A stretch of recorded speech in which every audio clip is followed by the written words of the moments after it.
Volviendo a los problemas del país, es fundamental el problema de la educación.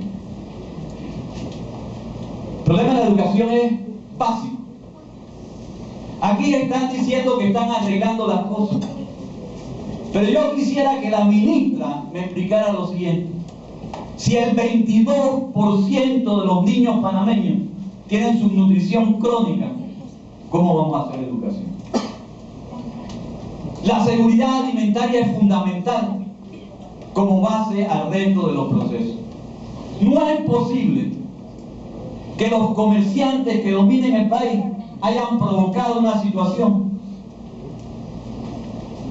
donde solo este año, miren compañeros, solo este año en 2 provincias, que es la provincia de Coclé y la provincia de Chiriquí, se van a sembrar 11.000 hectáreas menos de arroz. Y el precio sigue subiendo. Hay que darle alimento al niño que va a la escuela. Tenemos que hacer lo siguiente.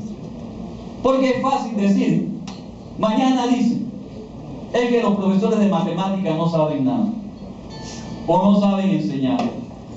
Pero nadie se pregunta en este país cuántos niños fueron a hacer su examen de matemáticas sin haber desayunado. Y esa pregunta es importante.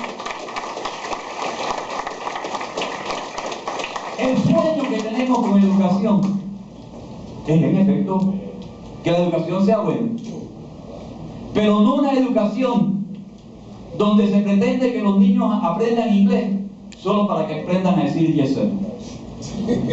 Esa no es la educación que nosotros necesitamos. Nosotros necesitamos una educación que les dé una oportunidad a esos muchachos. Entonces necesitamos hacer cosas. No hacer cosas porque no dicen, bueno, la salvación, nos dicen, son palabras huecas. Competencia, por ejemplo.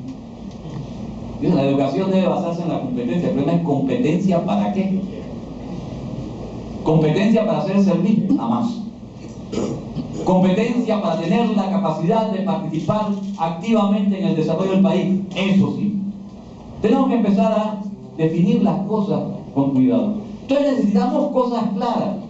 Necesitamos un educador bien pagado, que tenga toda su atención puesta en la educación.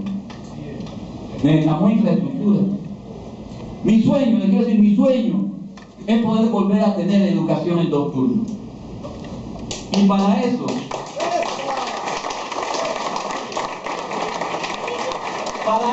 no necesitamos cintas costeras. Puede ser que la cinta costera le sirva a alguien para acumular capital. Y yo entiendo que hacer cintas costeras es más rentable que hacer escuelas. Pero la rentabilidad verdadera del país está en la educación.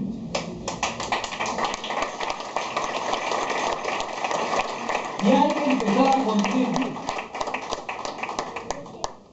Además, lo que los trabajadores de la educación, me permiten llamarlos así, porque somos trabajadores de la educación.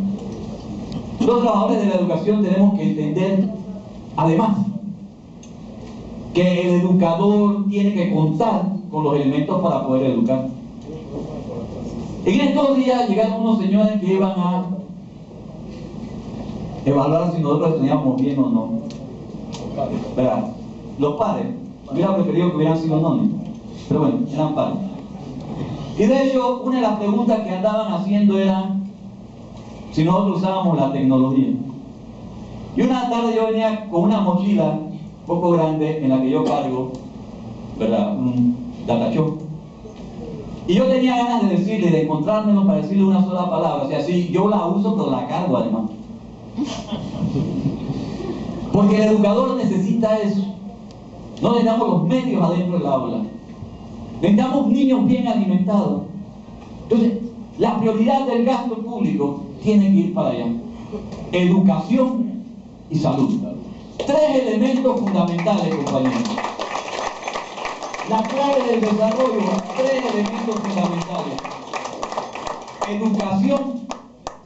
Educación apoyada en salud, salud apoyada en educación, y las 2 apoyadas en seguridad alimentaria. Política de cero hambre.